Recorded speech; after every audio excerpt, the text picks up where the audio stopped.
नमस्कार साथियों, स्वागत है आप सभी का आप ही के अपने YouTube channel GK selection point Ramesh Mond में।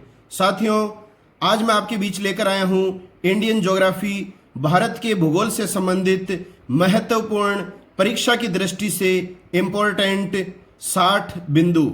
ये जो 60 बिंदु मैं इस वीडियो में आपके बीच लेकर आया हूँ साथियों, इन सभी बिंदुओं से संबंधित जो है प्रश्न बनेंगे और आप आसानी से इन बिंदुओं के माध्यम से प्रश्न छांट भी सकते हैं। तो बिना वक्त जाया करे शुरुआत करते हैं आज के इस वीडियो की। पहला बिंदु है, भारत एशिया महाद्वीप का एक विकासशील देश है। तो इससे प्रश्न बन रहा है कि भारत कौन से महाद्वीप में है, तो एशिया महाद्वीप में है। और किस तरह का देश है, तो ये विकासशील देश है। ध्यान रहिए, ये विकसित देश नहीं है, ये है विकासशील देश। प्राचीन भौगोलिक मान्यता के अनुसार भारतवर्ष जम्बू द्वीप का अंग था। कई बार यह प्रश्न आता है, प्राचीन भौगोलिक मान्यता के अनुसार भारतवर्ष किस द्वीप का अंग माना जाता था, तो ये जम्बू द्वीप का अंग माना जाता था। आर्य शासक हुए हैं भरत। इन आर्य शासक भरत के नाम पर ही हमारे देश का नाम साथियों पड़ा था भारतवर्ष। और आगे चलकर कालांतर में यही भारतवर्ष जो है वो क्या कहलाया, भारत कहलाया। दूसरा बिंदु है, सर्वप्रथम इंडिया शब्द का प्रयोग भारत के लिए ग्रीक या यूनानी भाषा में किया गया है। तो इसमें प्रश्न आता है, इंडिया शब्द का सबसे पहले प्रयोग किस भाषा में किया गया है, तो साथियों या तो ऑप्शन में ग्रीक आ जाएगा या यूनानी आ जाएगा। एक ही बात है, ग्रीक भाषा में किया गया है।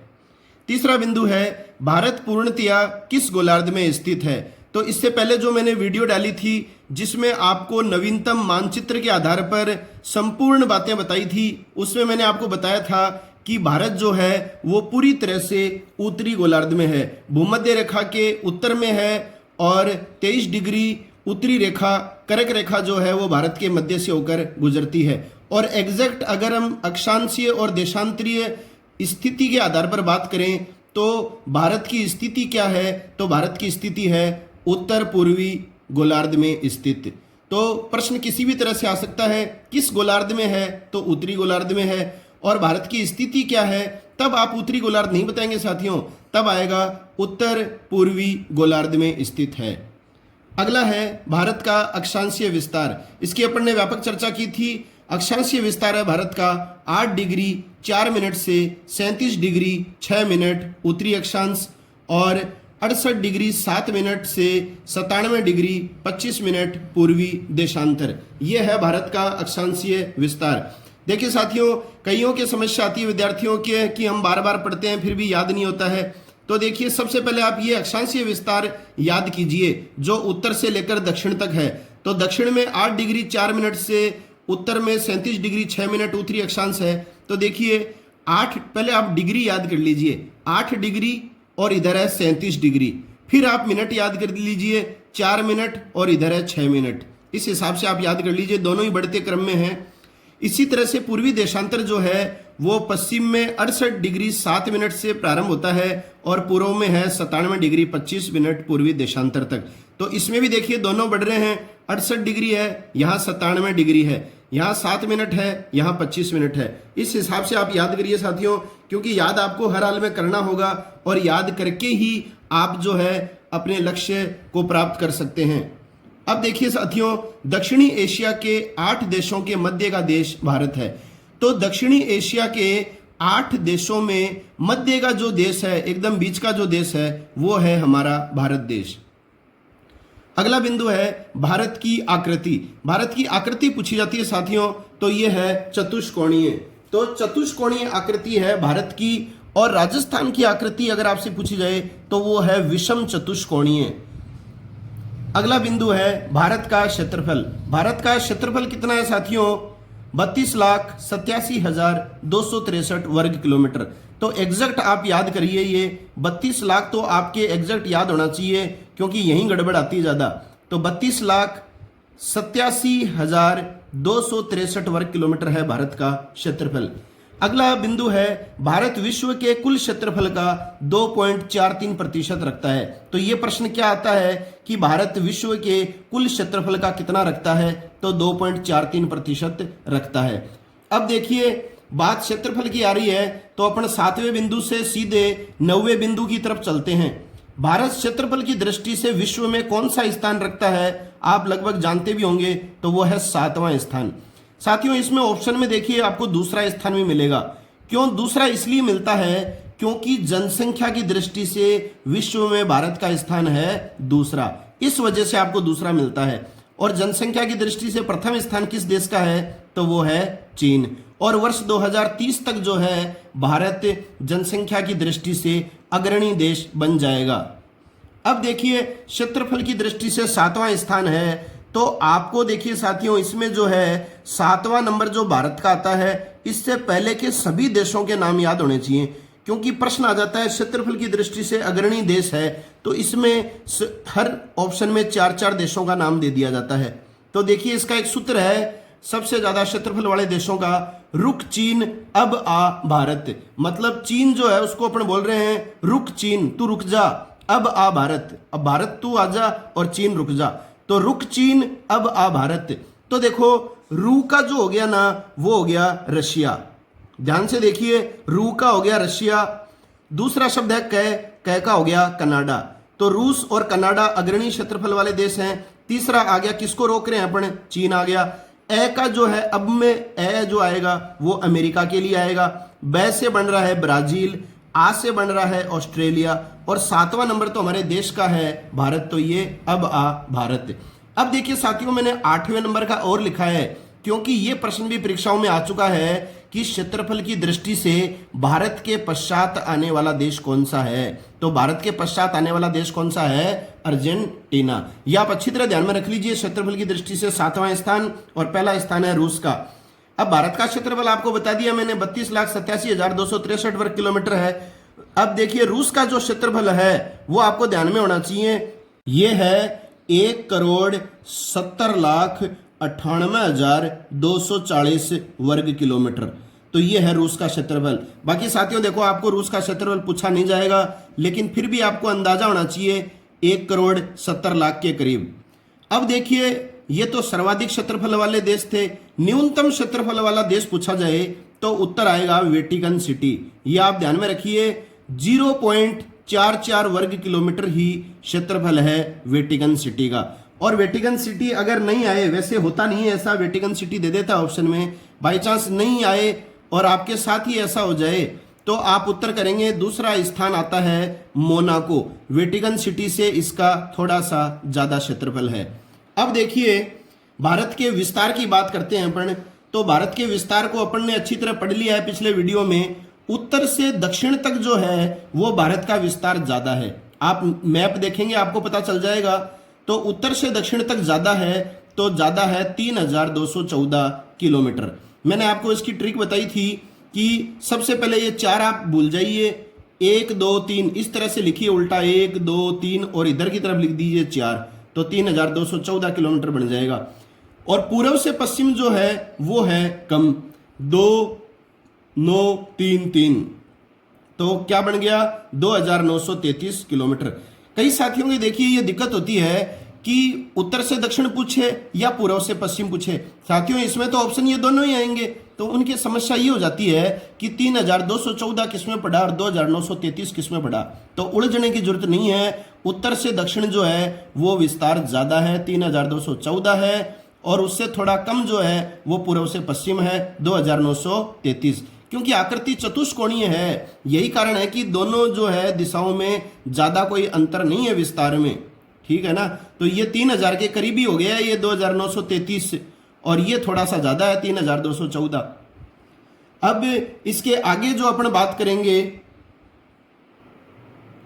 भारत के आकार की दृष्टि से अन्य देशों से उसका कंपैरिजन। तो देखिए साथियों इसमें 2 देशों का जो है आपको विशेष रूप से ध्यान में रखना है कि भारत का जो आकार है वो इंग्लैंड से 14 गुना है। मतलब इंग्लैंड से 14 गुना जो है हमारा देश क्षेत्रफल की दृष्टि से बड़ा है, और पाकिस्तान से कितना गुना है, 4 गुना है। अगला बिंदु है भारत की स्थलीय सीमा की लंबाई।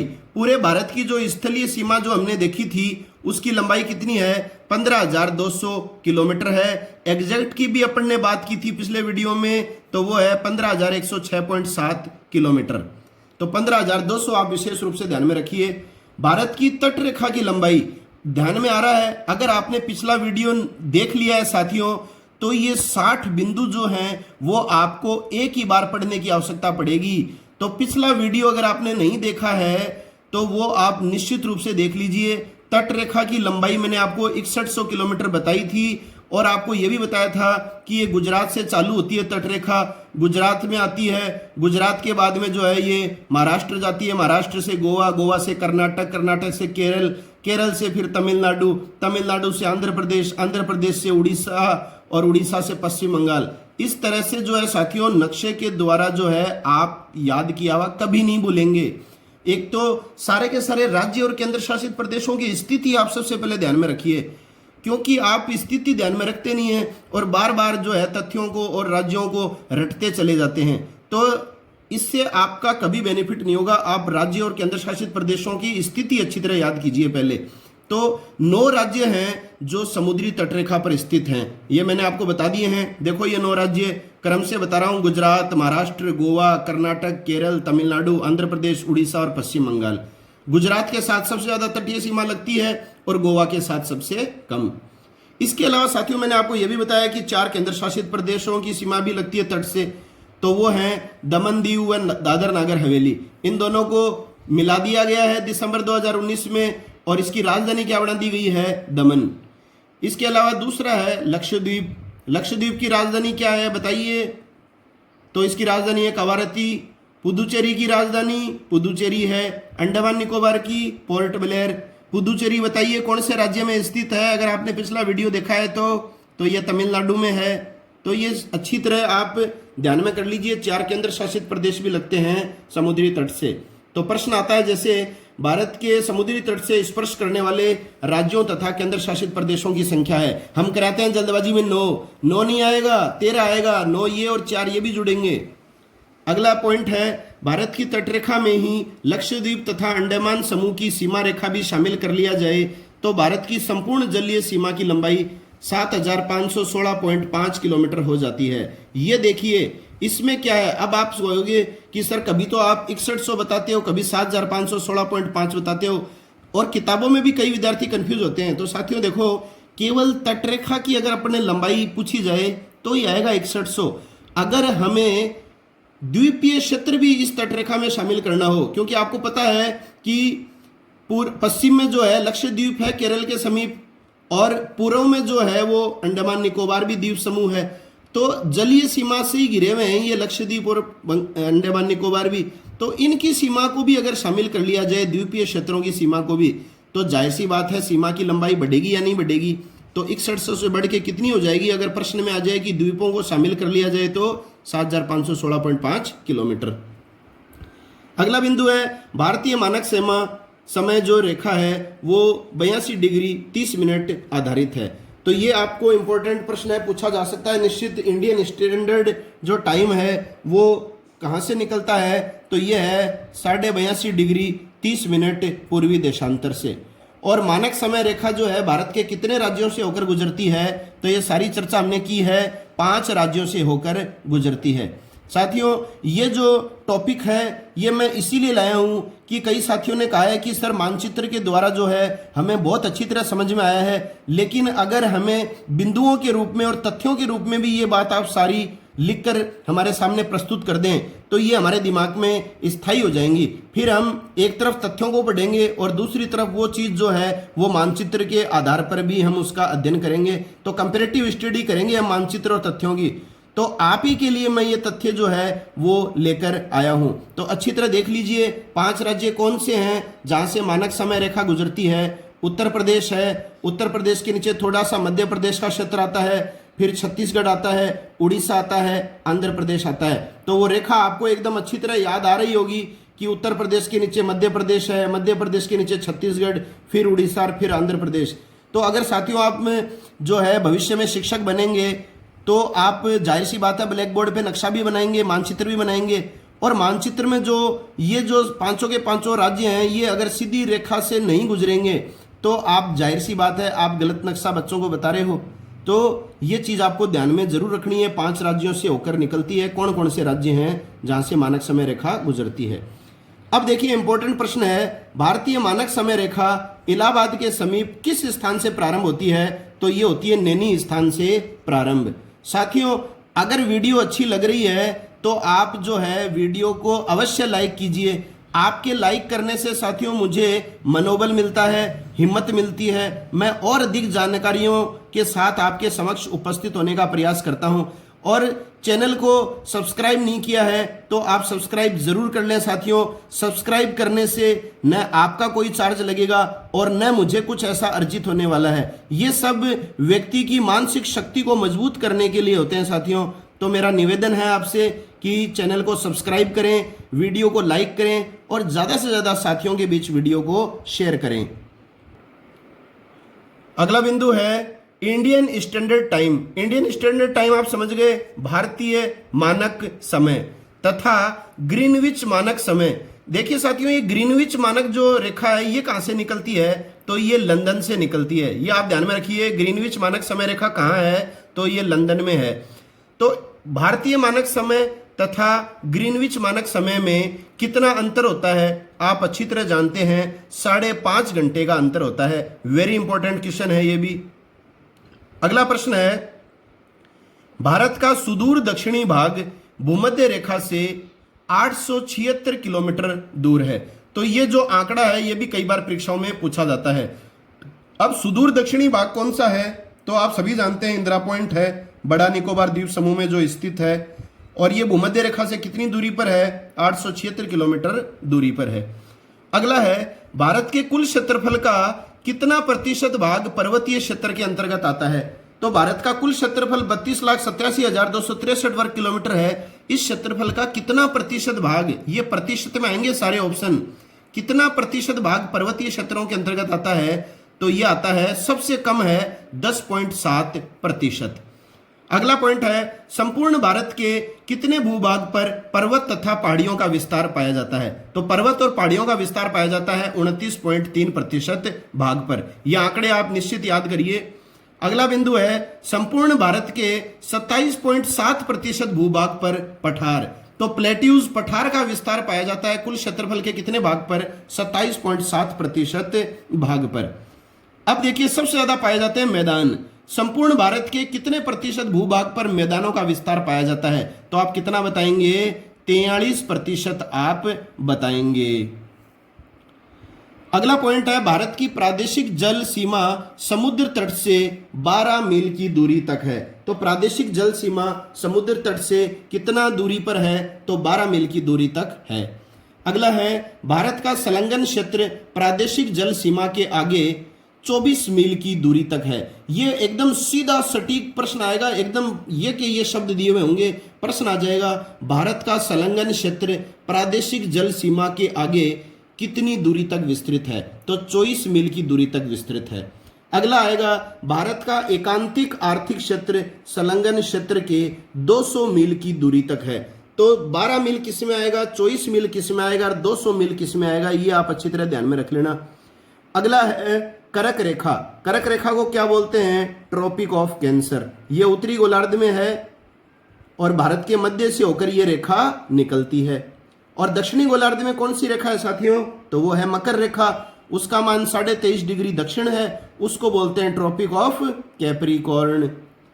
अब देखिए, कर्क रेखा भारत के 8 राज्यों से गुजरती है। अब अगर आपने पिछला वीडियो जो देखा है तो आपके दिमाग में ये चल रहा होगा कि वास्तव में हाँ, पश्चिम से पूर्व की ओर हमें पूरी रेखा दिखाई गई थी और हम अच्छी तरह से सारे राज्यों का नाम बता सकते हैं। तो देखिए, सबसे पश्चिम में कहां से चालू होती है कर्क रेखा बताओ? गुजरात। गुजरात के आने राजस्थान का दक्षिणी क्षेत्र आता है बांसवाड़ा का, फिर आता है मध्य प्रदेश, फिर मध्य प्रदेश से अलग हुआ छत्तीसगढ़ आता है, फिर झारखंड आता है, फिर हम पश्चिम बंगाल जाते हैं, पश्चिम बंगाल से त्रिपुरा और लास्ट में कौन सा आता है? मिजोरम। ये 8 राज्य आप अच्छी तरह याद रखिए साथियों।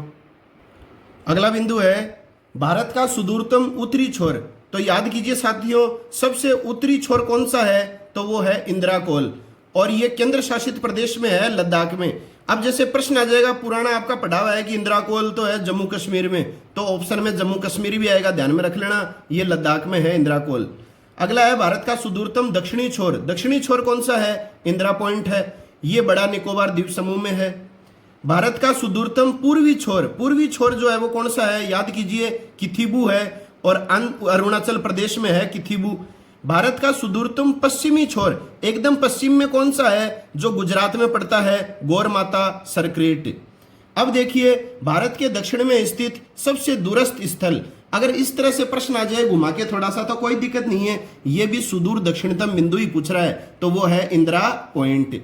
अब देखिए साथियों, इंदिरा पॉइंट के ऑप्शन में अन्य नाम भी दे देता है कई बार। जैसे प्रश्न आ जाता है भारत का सुदूरतम दक्षिणी छोर कौन सा है, आप देखते हो कि बहुत सरल प्रश्न है, तो इंदिरा पॉइंट ढूंढते और इंदिरा पॉइंट मिलता नहीं है, तो इंदिरा पॉइंट के 3 नाम और भी हैं, पिग्मेलियन पॉइंट, पार्सन पॉइंट और लाहीचिंग पॉइंट। तो तीनों आप ध्यान में रखिए, पिग्मेलियन, पार्सन और लाहीचिंग। और यह भूमध्य रेखा के निकटतम स्थित है। कितनी दूरी है इसकी भूमध्य रेखा से? 876 किलोमीटर, अभी बताया मैंने कुछ ही बिंदुओं पहले। अगला है, इंदिरा पॉइंट अंडमान निकोबार द्वीप समूह में स्थित है। भारत की मुख्य भूमि को रामेश्वरम द्वीप से अलग करता है। मोस्ट इंपोर्टेंट प्रश्न है कि भारत की मुख्य भूमि को रामेश्वरम द्वीप से कौन अलग करता है? रामेश्वरम द्वीप आप सभी जानते हो, तमिलनाडु में है, एपीजे अब्दुल कलाम से संबंधित ऐतिहासिक स्थल भूमि है ये। तो प्रश्न इस तरह से भी आ सकता है, पंबन चेनाल क्या है, या पंबन चैनल संबंधित है? तो पंबन चैनल क्या है? भारत की मुख्य भूमि को रामेश्वरम द्वीप से अलग करने वाला चैनल क्या कहलाता है? पंबन चैनल कहलाता है। एक आता है साथियों आदम का पुल, इसका अंग्रेजी नाम है एडम्स ब्रिज। ये कौन से देशों के मध्य स्थित है? तो ये भारत एवं श्रीलंका के मध्य स्थित है। आपको याद रखने वाली बात है ये, आदम का पुल या आ जाता है एडम्स ब्रिज, ये है भारत एवं श्रीलंका के मध्य। इसके अलावा एक संधि भी आती है जो श्रीलंका को भारत से अलग करती है, वो संधि है पाक जल संधि। पाक जल संधि श्रीलंका को भारत से पृथक करती है। एक आता है साथियों अंडमान तथा निकोबार को अलग करने वाला चैनल। वेरी इंपॉर्टेंट क्वेश्चन है ये।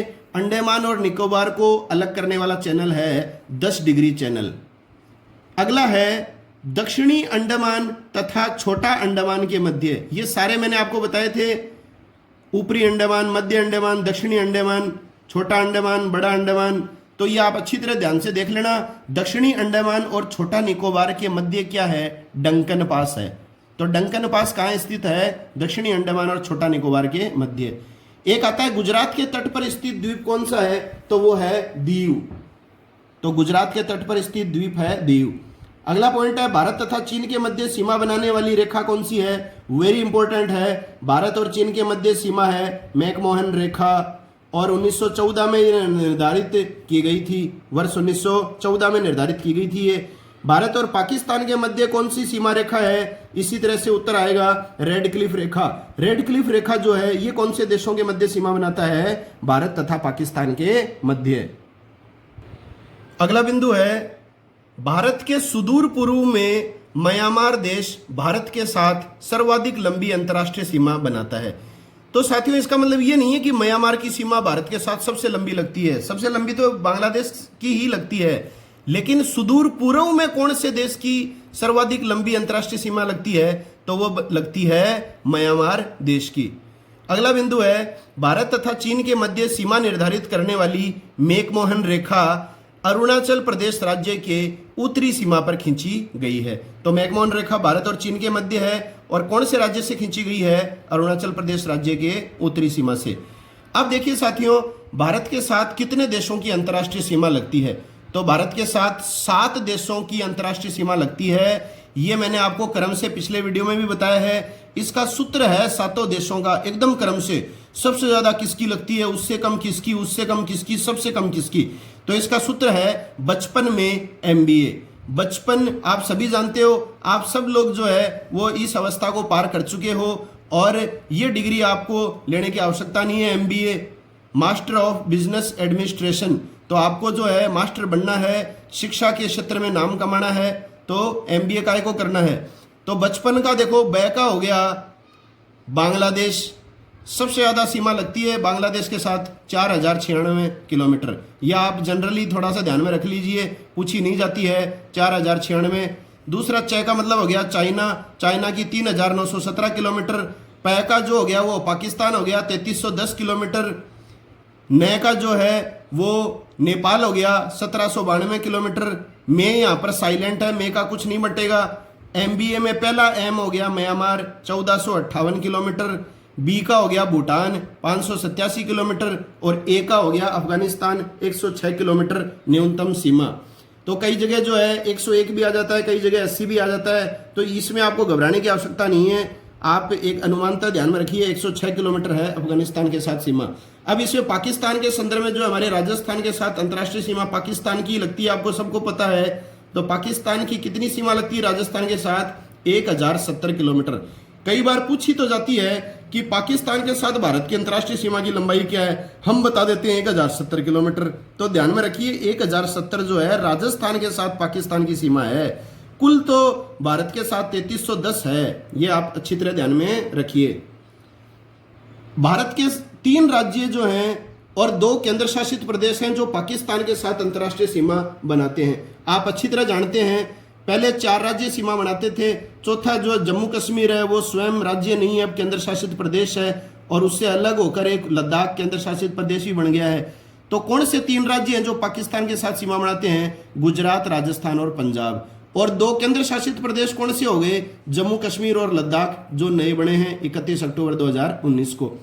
अफगानिस्तान के साथ किसकी सीमा लगती है? POK, पाक ऑक्यूपाइड कश्मीर, पाक अधिकृत कश्मीर की सीमा जो है वो अफगानिस्तान के साथ लगती है, मुख्य रूप से लद्दाख का जो क्षेत्र है।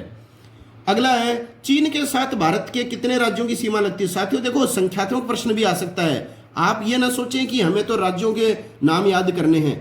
तो 5 राज्यों की सीमा लगती है चीन के साथ। मैंने आपको पिछले वीडियो में ट्रिक बताई थी, इसमें साहू लाल एक नाम है व्यक्ति का, साहू लाल। एस का मतलब वहां पर जो है वो क्या हो गया था? सिक्किम हो गया था। ए का मतलब यहां पर क्या हो गया था? अरुणाचल प्रदेश हो गया था। एच का मतलब हिमाचल प्रदेश हो गया। यू का मतलब उत्तराखंड हो गया। और लाल, लाल का मतलब यहां पर क्या हो गया? तो आप खुद आइडिया लगाइए, इसका मतलब क्या हो गया? जम्मू कश्मीर। अब देखिए जम्मू कश्मीर जो है वो यहां पर मेरे से गलत लिख दिया गया है, यहां पर आप कर लीजिए लद्दाख। यहां पे आप क्या करेंगे? जम्मू कश्मीर के स्थान पर लद्दाख, क्योंकि चीन के साथ जो है पहले जम्मू कश्मीर की सीमा लगती थी, तब जम्मू कश्मीर एक विशेष राज्य का दर्जा प्राप्त था। अब जम्मू कश्मीर की नहीं लगती है, ये गलती से लिख दिया गया है। यहां पर क्या लिखेंगे आप? लद्दाख। तो 4 तो राज्यों की सीमा लगती है चीन के साथ, अरुणाचल प्रदेश, हिमाचल प्रदेश, उत्तराखंड और सिक्किम। और एक केंद्र शासित प्रदेश की किसकी लगती है? लद्दाख की।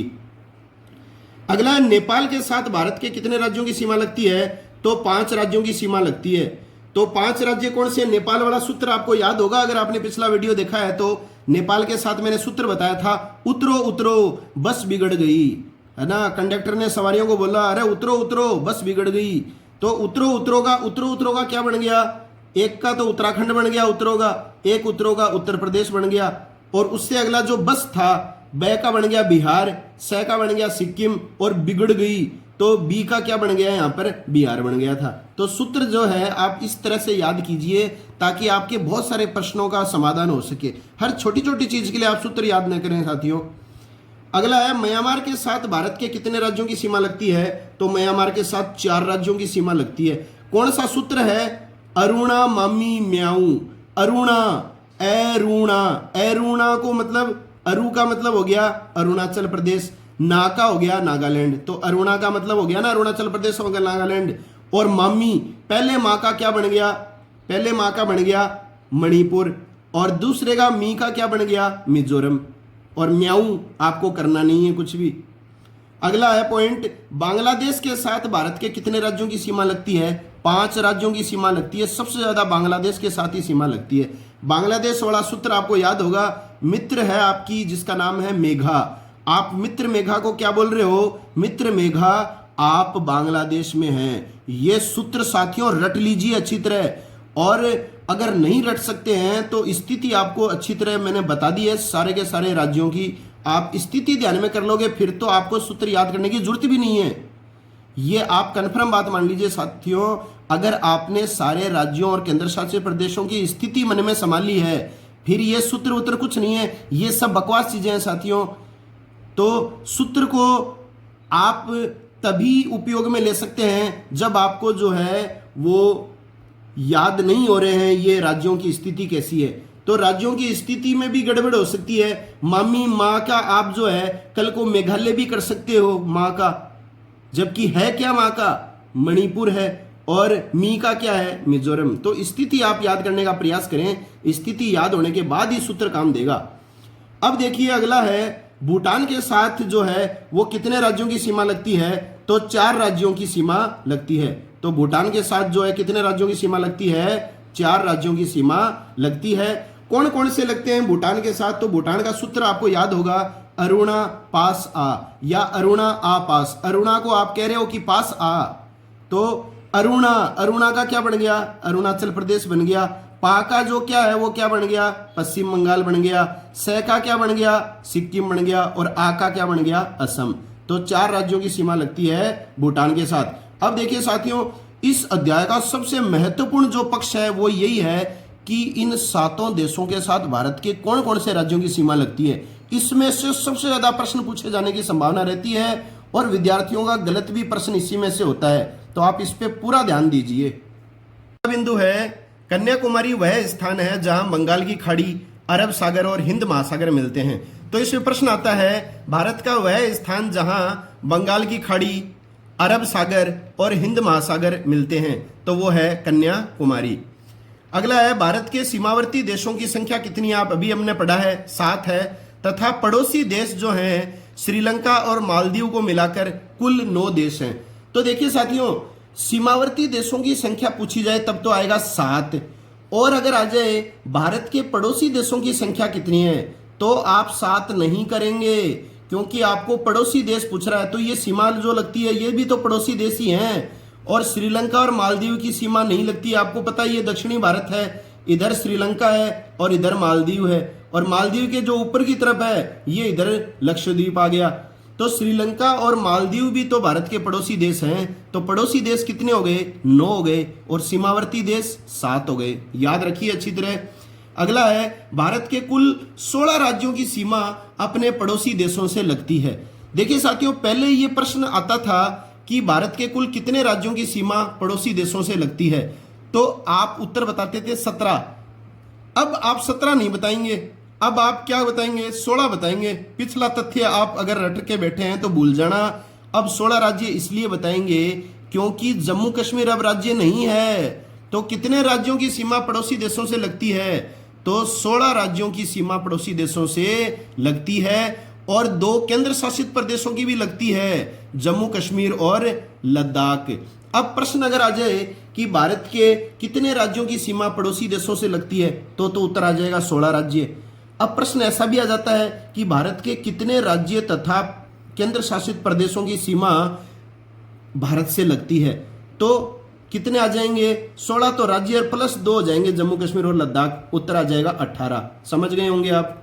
अब देखिए अगला बिंदु है, मेघालय एकमात्र ऐसा पूर्वी राज्य है जिसकी सीमा बांग्लादेश से लगती है। तो पूर्वी राज्य एकमात्र ऐसा है मेघालय जिसकी सीमा बांग्लादेश से लगती है, अन्य किसी भी देश से इसकी सीमा नहीं लगती है। मेघालय देख लो आप, चाहे आप म्यांमार देख लो, भूटान देख लो, चीन देख लो, नेपाल देख लो, मेघालय जो राज्य है वो केवल बांग्लादेश की जो सीमा लगती है 5 राज्यों की, उसी में आता है मेघालय। आप अच्छी तरह ध्यान में कर लेना, मेघालय को आप किसी अन्य देश के साथ सीमावर्ती राज्य मत बना देना साथियों। बांग्लादेश की सीमा लगती है केवल मेघालय से। एक प्रश्न आता है, भारत का वह राज्य जो 3 ओर से बांग्लादेश से घिरा हुआ है। तो आप मैप में अच्छी तरह इसका अवलोकन कर सकते हैं। बांग्लादेश जो है उससे 3 ओर से जो घिरा हुआ राज्य है वो है त्रिपुरा। त्रिपुरा वह राज्य है जो 3 ओर से बांग्लादेश से घिरा हुआ है। काफी बार परीक्षाओं में प्रश्न आता है ये। अगला देखिए, नवीनतम फैक्ट है, छत्तीसगढ़ की जो राजधानी है वो आप सभी जानते हैं रायपुर है, और इस रायपुर का नाम बदलकर पूर्व प्रधानमंत्री स्वर्गीय अटल बिहारी वाजपेयी के नाम पर केंद्र सरकार ने क्या रख दिया है? रायपुर का नया नाम अटल नगर। ये भी आप ध्यान में रखिए। किस राज्य की संशोधित राजधानी या परिवर्तित राजधानी अटल नगर है? तो आ जाएगा छत्तीसगढ़। अगला है पॉइंट 31 अक्टूबर 2019। इस ऐतिहासिक तिथि को ध्यान में रखना है। 31 अक्टूबर 2019 को जो है राष्ट्रीय एकता दिवस मनाया जाता है सरदार वल्लभ भाई पटेल की स्मृति में, जिन्होंने भारत का एकीकरण किया था। भारत के पहले गृह मंत्री जो थे। 31 अक्टूबर 2019 को जम्मू कश्मीर राज्य के अस्तित्व को समाप्त करके इसके स्थान पर 2 केंद्र शासित प्रदेश, जम्मू कश्मीर जिसकी राजधानी श्रीनगर है तथा लद्दाख जिसकी राजधानी लेह है, अस्तित्व में आए हैं। यह आपको मैं पहले कई बार बता चुका हूं। अगला बिंदु है दमन व दीव तथा दादर व नागर हवेली को दिसंबर 2019 में मिला दिया गया है। तो ये दोनों पहले अलग अलग केंद्र शासित प्रदेश थे, दमन दीव अलग था, दादर नगर हवेली अलग था। इनको दिसंबर 2019 में क्या कर दिया गया है? दोनों को मिला दिया गया है और इसकी राजधानी क्या बना दी गई है? दमन को बना दिया गया है। इसी कारण से वर्तमान में केंद्र शासित प्रदेश कितने हैं? 8 ही हैं साथियों, ध्यान में रखना। और वर्तमान में भारत में राज्य कितने हैं? 28 राज्य। तो ये प्रश्न भी आप इतना सरल मत मानिए। 28 राज्य हैं वर्तमान में और 8 हैं केंद्र शासित प्रदेश। तो इस तथ्य को जो है आप अच्छी तरह ध्यान में रखिए। अब देखिए साथियों, 60 जो महत्वपूर्ण बिंदु थे वो मैं आपको बता चुका हूं। इसके अलावा देखिए साथियों, ये मेरी तरफ से मैंने प्रयास किया है कि मैं अपने विद्यार्थियों के लिए कुछ विशेष यहां पर लेकर आऊं। तो देखिए, कर्क रेखा पर स्थित जो है राज्य आपको पता है 8 राज्य हैं। इसी तरह से यदि देश पूछ लिए जाएं तो कर्क रेखा पर स्थित देश जो है वो देख लीजिए। इसका एक सूत्र है, चाची इनाम ले आई ये बताओ बाहर मामा मामी से। तो 18 देश हैं जो कर्क रेखा पर स्थित हैं। चाची इनाम ले आई ये बताओ बाहर मामा मामी से, कि चाची जो है वो इनाम लेकर आ गई है, ये बताओ बाहर मामा मामी से। तो ये जो नाम है सारे के सारे देशों के, आप अच्छी तरह देख लीजिएगा और वीडियो को पॉज करके आप सारे के सारे नाम जो है अपनी नोटबुक में उतार सकते हैं। निश्चित रूप से प्रश्न जो है वो कर्क रेखा पर स्थित कौन सा देश है या नहीं आ सकता है। इसके अलावा साथियों, भारत के साथ जो पड़ोसी देशों की जो सीमाएं लगती हैं उनके जो सूत्र हैं वो मैंने आपके सामने वापस यहाँ पर लिखे हैं। पिछले वीडियो में भी बता चुका हूँ। तो ये सारे के सारे सूत्र जो हैं वो आप वापस एक बार स्मृति में ले आना। जैसे पाकिस्तान के साथ सूत्र है, पाकिस्तान पंगू राजल है, चीन के साथ साहूलाल, नेपाल के साथ उतरो उतरो बस बिगड़ गई, भूटान के साथ अरुणा पास आ, म्यांमार के साथ अरुणा मामी म्याऊ, बांग्लादेश के साथ मित्र मेघा आप बांग्लादेश में हैं। तो साथियों, ये है भारत का सामान्य परिचय से संबंधित महत्वपूर्ण 60 बिंदु और इसके अलावा ये अन्य तथ्यात्मक जानकारी जो मैंने आपके बीच प्रस्तुत की है। उम्मीद है आपको वीडियो अच्छा लगा होगा। अगर आपको ये वीडियो पसंद आया है तो इसे लाइक करें, साथियों में अधिक से अधिक शेयर करें और चैनल को सब्सक्राइब नहीं किया है तो निवेदन है आपसे चैनल को सब्सक्राइब करें, बेल आइकन को दबाएं ताकि मेरे द्वारा प्रदर्शित किए जाने वाले वीडियोस के नोटिफिकेशन सबसे पहले आप तक पहुंच सकें। तो मिलते हैं नए और वीडियो के साथ, तब तक के लिए जय हिंद, जय भारत, वंदे मातरम।